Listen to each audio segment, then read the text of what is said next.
ଶଙ୍ଖାରି ମାଟିରୁ ପଣ୍ଡିଚେରୀ ଯାଏ ପଦରଜ ତୁମ ପଡ଼ିଛି, ଶାନ୍ତି କାନନରୁ ବିଦେଶ ମାଟିରେ ତୁମ ଗୁଣଗାଥା ଶୁଭୁଛି। ତୁମ ଶେଷ ବସନ୍ତର ଚିଠି ରହିଛି ସାଇତା ହେଇ, ତୁମ ଅମୃତ ଫଳ ଚାଖିବାକୁ ହେଉଛନ୍ତି କେତେ ବାଇ। ଶତାବ୍ଦୀର ଆର୍ତ୍ତନାଦ ଶୁଭୁଛି ଶୁଭିବ, ସୃଷ୍ଟି ବିଲୟ ଯାଏ, କେତେ ଦିଗନ୍ତର ଯାତ୍ରୀ ତମେ, ତମ ଯଶ ବା କିଏ ନ ଗାଏ। ମୋର ଏଇ କବିତାରେ ସୂଚିତ ହେଇଛି ଜଣେ ବିଶିଷ୍ଟ କଥାକାର, କଥାଶିଳ୍ପୀ, ପଦ୍ମଶ୍ରୀ ଆଉ ପଦ୍ମଭୂଷଣ ପ୍ରାପ୍ତି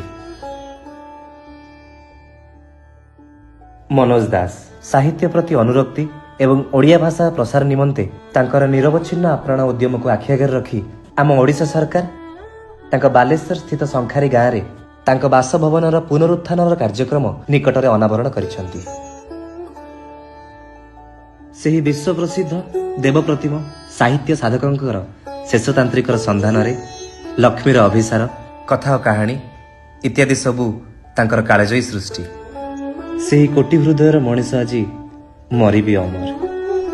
ଓଡ଼ିଶା ସରକାର ସେହି ଯଶସ୍ୱୀ ସାହିତ୍ୟିକଙ୍କ ସ୍ମୃତି ଉଦ୍ଦେଶ୍ୟରେ ମନୋଜ ଦାସ ଆନ୍ତଃରାଷ୍ଟ୍ରୀୟ ସାହିତ୍ୟ ପୁରସ୍କାର ଓ ହାଇସ୍କୁଲର ଛାତ୍ରଛାତ୍ରୀମାନଙ୍କର ସୃଜନଶୀଳ କାର୍ଯ୍ୟ ପାଇଁ ମନୋଜ କିଶୋର ସାହିତ୍ୟ ପ୍ରତିଭା ପୁରସ୍କାର ପ୍ରଦାନ କରୁଛନ୍ତି।